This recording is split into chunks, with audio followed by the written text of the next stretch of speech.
Memasuki bulan keempat di tahun 2020, iklim usaha di tanah air sedang lesu. Pandemi COVID-19 menyebabkan aktivitas usaha mengendur.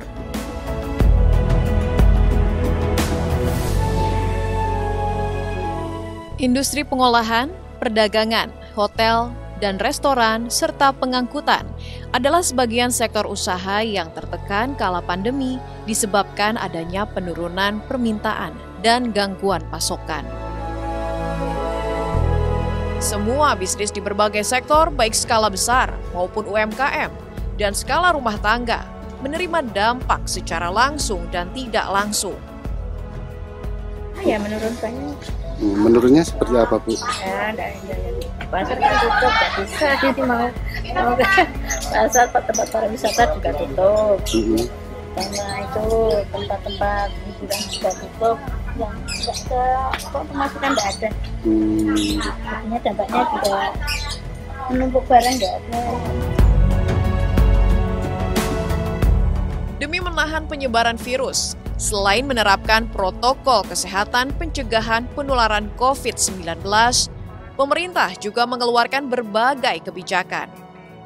Seperti pembatasan sosial atau social distancing yang mengajak masyarakat untuk menjaga jarak dengan orang lain, bekerja dari rumah atau work from home, dan kebijakan yang pengaruhnya paling besar adalah pembatasan sosial berskala besar PSBB, di mana gerak warga sangat dibatasi dalam suatu wilayah.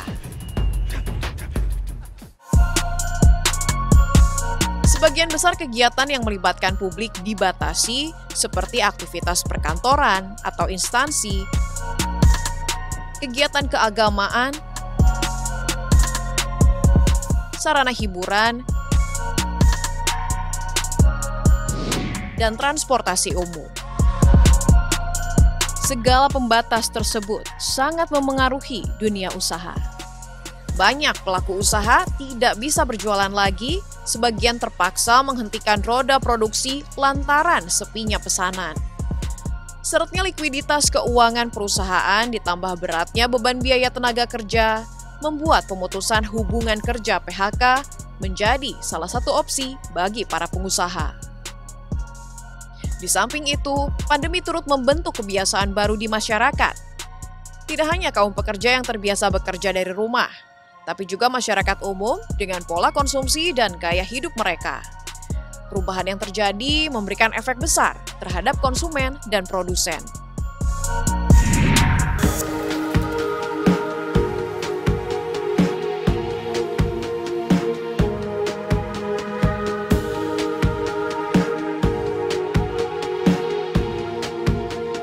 Di daerah istimewa Yogyakarta, surganya usaha mikro kecil menengah atau UMKM, banyak pelaku UMKM yang berjatuhan.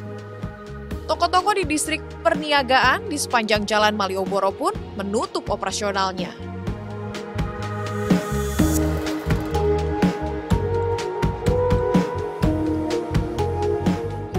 Namun di tengah gempuran pandemi COVID-19, ada segelintir pelaku usaha yang tetap bertahan meski tertatih-tatih, yaitu dengan mengalihkan usahanya berfokus pada kebutuhan penanganan COVID-19.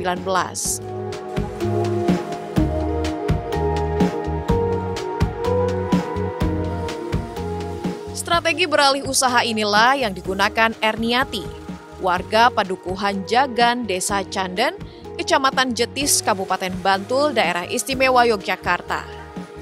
Pembatalan 90% pesanan tas rumah produksinya memaksa Erniati merumahkan 20 orang karyawannya dari total sebanyak 30 orang. Sejak bulan Maret, ia mengalihkan usaha kerajinan tasnya ke APD.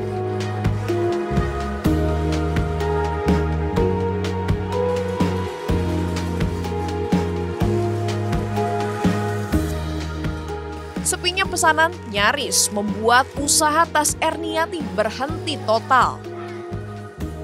Setelah beralih usaha, Erniati pun mengaku mengalami kebanjiran pesanan APD. Tuh, kalau tas kan semuanya di cancel, bisa 90%. Hampir berhenti semua. Untung ini ada corona, ada APD ini ya. bisa membantu dikit-dikit lah ibu-ibu yang jahit itu. Ya kita kan punya kelengkapannya, nanti dapat tutup muka, tutup sepatu, terus itu kan anti air, bisa dicuci juga. Biasanya kan kalau spons kan cuma sekali pakai gitu ya Mas, terus dibuang, nggak bisa dicuci toh. Kalau ini kan anti air, bisa dicuci.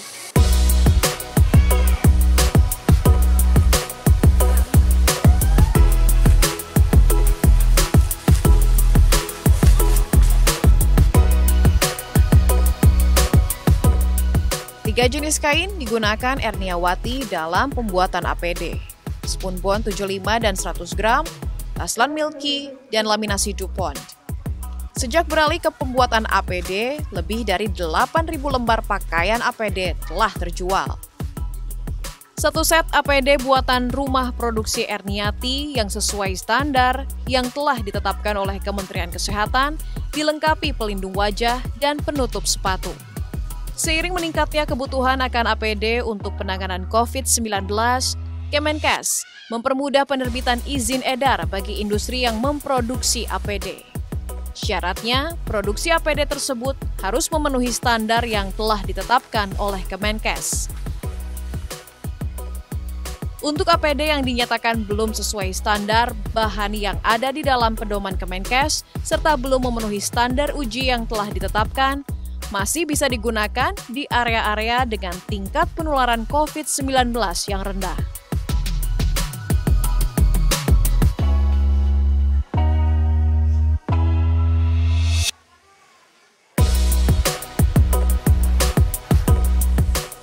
Tak hanya banting setir dengan melakukan alih usaha, sebagian lagi pelaku usaha melakukan diversifikasi usaha.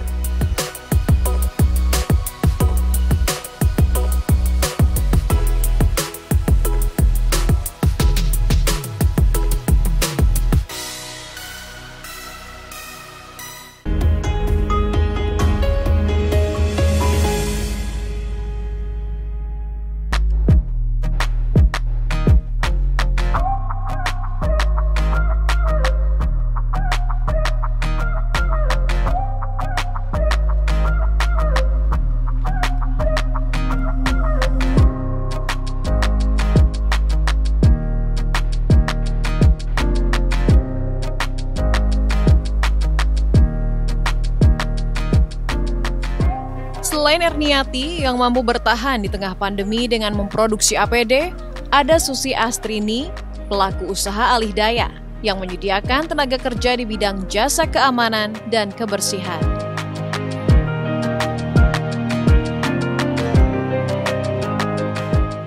Pandemi COVID-19 yang panjang memaksa Susi untuk merumahkan 20 dari ratusan orang karyawannya. Mitra kerjanya yang mayoritas adalah instansi dan restoran memutus kontrak lantaran produktivitas dan pendapatan perusahaan yang menurun drastis.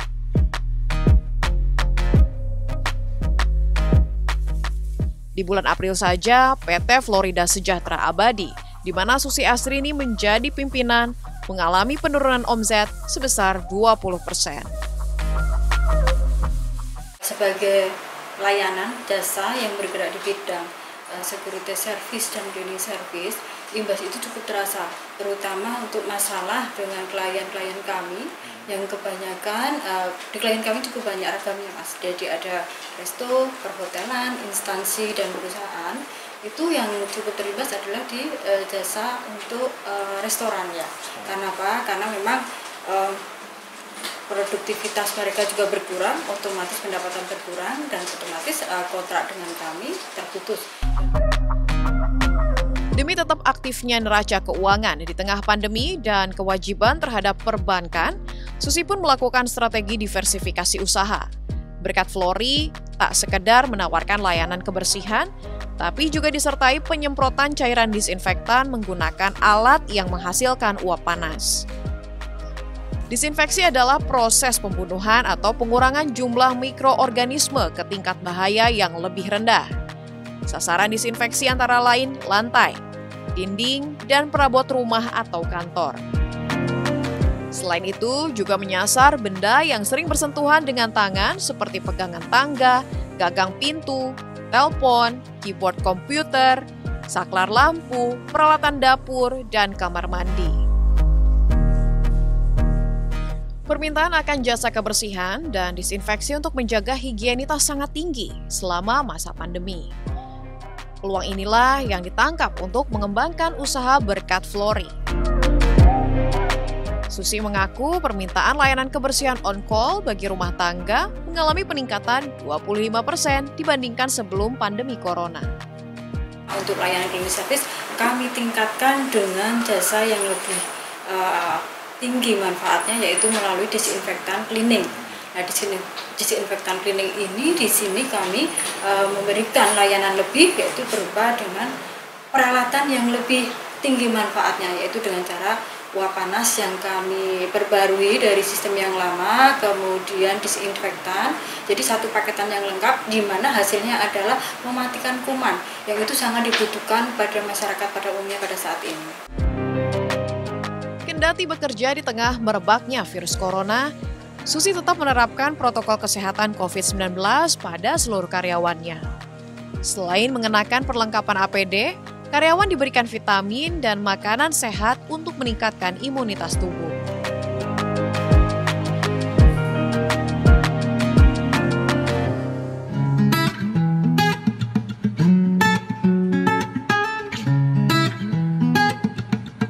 Seiring meningkatnya kesadaran masyarakat akan pentingnya perilaku higienis, selama pandemi, kesadaran masyarakat untuk menjalani pola makan sehat termasuk menjaga daya tahan tubuh turut meningkat, termasuk mengonsumsi madu. Setiap hari, Ahmad Sahrul Alim dan Wiwin Susiati sibuk menyiapkan pesanan madu liar untuk pelanggan.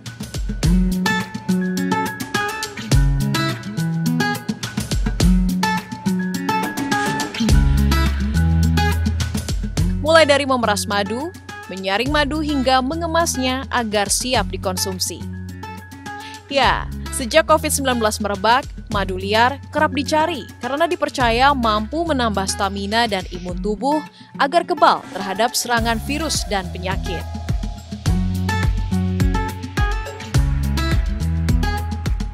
Hal ini tentu menjadi berkah tersendiri bagi Sahrul dan Wiwin.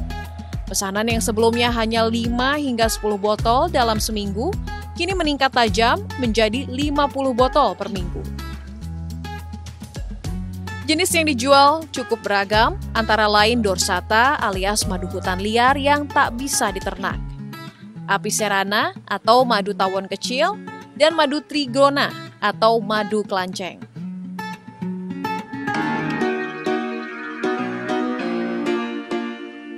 Produk andalannya adalah racikan madu dengan bawang lanang, yakni butir bawang direndam dalam madu yang disimpan selama berbulan-bulan. Harga per botolnya bervariasi, tergantung jenis dan ukuran, mulai dari Rp80.000 hingga Rp225.000. Madu cerana adalah jenis madu dengan harga tertinggi.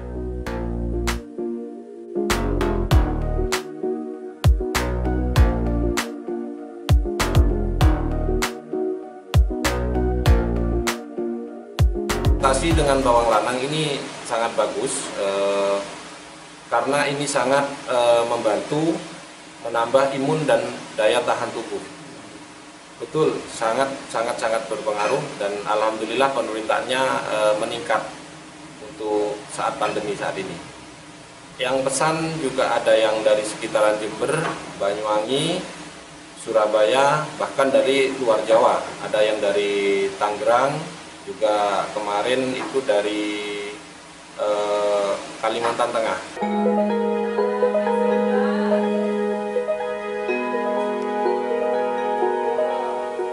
Adapun pesanan yang masuk secara daring maupun luring datang dari berbagai daerah, mulai dari Jember dan Banyuwangi hingga Kalimantan Tengah. Tak jarang, pelanggan datang langsung untuk memborong madu di tempat ini. Seperti Titin yang mengaku rutin mengonsumsi madu liar sejak pandemi. Sekarang kan lagi pandemi COVID-19 ya Mas. Keluarga saya itu membutuhkan buat kekebalan tubuh, daya tahan tubuh. Makanya saya dan keluarga sengaja ke sini memborong madu liar punya Mas Sahrul, biar selalu terjaga daya tahan tubuhnya untuk mencegah mencegah virus COVID-19. Memang sering? Iya, sering kesini. Saya konsumsi dan keluarga rutin konsumsi madu. Dan ternyata ada hasilnya. Bisa buat asma, stroke itu bisa. Keluarga saya kebetulan ada yang punya penyakit asma itu sembuh. Pokok minumnya rutin.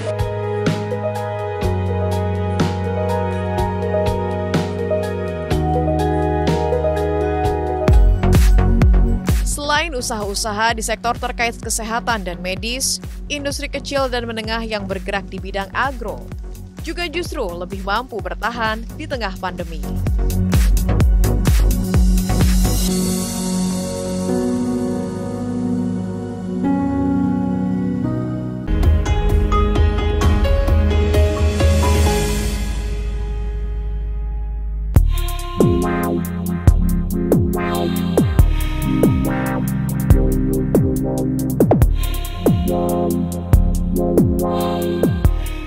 Menjalankan usaha di tengah merebaknya virus corona menjadi tantangan tersendiri bagi para pelaku usaha. Mereka menyusun berbagai strategi untuk menyiasati menurunnya pendapatan akibat pandemi COVID-19. Beralih dari memproduksi pakaian jadi secara massal ke membuat APD,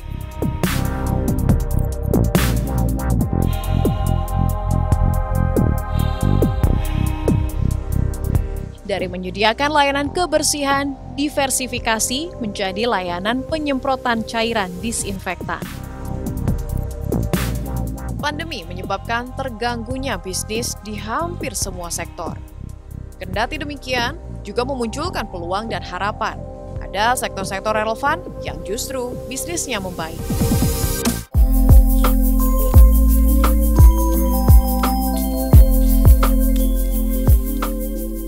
Satu lagi sektor relevan yang mampu bertahan di tengah terpaan pandemi, sektor olahan ikan. Produsen ikan crispy Siti Rohana mengaku dibutuhkan sejumlah terobosan untuk menyusun ulang strategi pemasaran dan melakukan inovasi produk demi mampu menggeliat. Siti memberanikan diri mengembangkan strategi pemasaran daring dengan memanfaatkan penyedia layanan marketplace atau toko daring yang tak pernah disentuhnya sebelum pandemi. Menurutnya, pemasaran produk secara daring sangat efektif dibanding promosi secara konvensional karena mampu membidik pasar secara luas. Selain itu, pelaku UMKM ini juga terus berinovasi dalam mengembangkan produk agar mampu menyesuaikan pasar. Olahan ikan dari Siti yang semula hanya menggunakan satu jenis ikan dan bumbu, kini dikembangkan berbagai jenis ikan dan cita rasa. Pangsa pasar yang kita lihat jangan yang aman di kita sendiri ya Mas ya. Jadi oh ya saya cuma amannya di sini, saya kan tidak bisa yang lain. Gali potensi diri sendiri. Pemasaran tidak hanya untuk offline aja. Pemasaran melalui online yang betul-betul menjanjikan rasa aman itu di marketplace. Strategi pemasaran dan inovasi produk yang menjadi modal utama pelaku usaha UMKM seperti Siti Rohana membuahkan hasil. Didukung pasokan ikan yang terjaga, kreasi olahan ikan yang kaya gizi dicari oleh banyak konsumen pada masa pandemi. Tak saja mampu membuat Siti bertahan di masa sulit, tapi juga berhasil melebarkan sayap usahanya yang dibangun sejak tahun 2001 ini. Bersama Erniati, sang pelaku usaha konveksi, Susi Astrini, pelaku usaha outsourcing, dan Ahmad Sahrul Alim, pelaku usaha madu liar, Siti Rohana mampu bertahan, bahkan bertumbuh di tengah pandemi, karena sigap beradaptasi dengan permintaan pasar dan perkembangan zaman.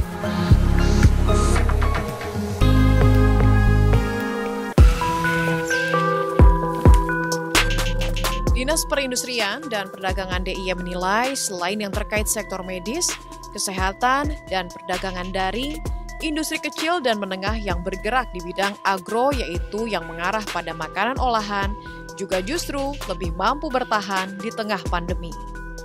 Disperindak DIY mencatat ada 5 jenis barang produksi industri kecil menengah IKM DIY yang laku di pasar ekspor luar negeri.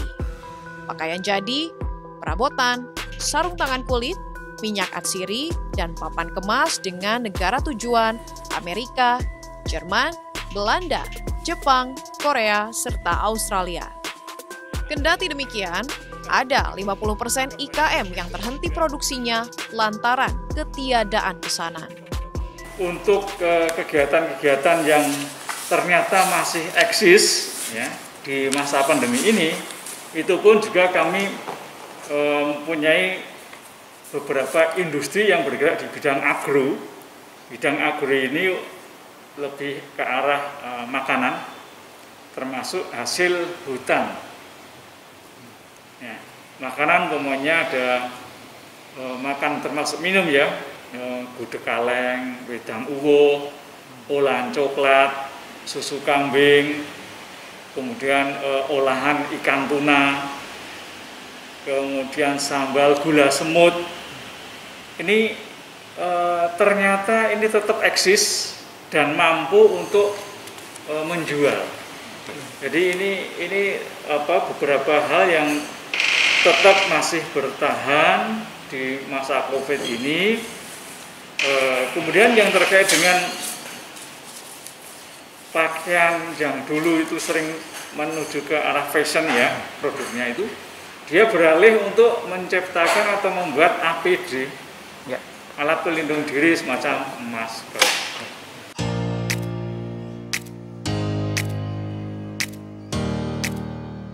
Pandemi COVID-19 yang meluluh lantakkan perekonomian global tentu menjadi pengalaman dan pembelajaran bisnis yang menarik dan bernilai.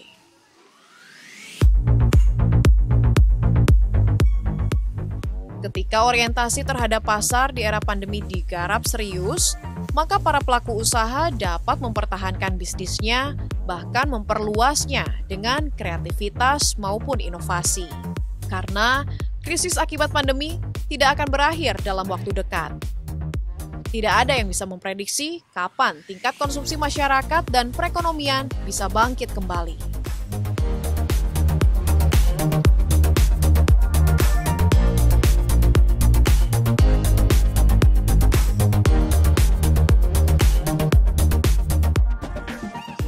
Para pelaku usaha berharap pandemi COVID-19 yang berkepanjangan segera berlalu dan pemerintah mampu mengembalikan gairah industri. Dengan demikian, roda perekonomian terus berputar dan bisa mengembalikan kestabilan ekonomi.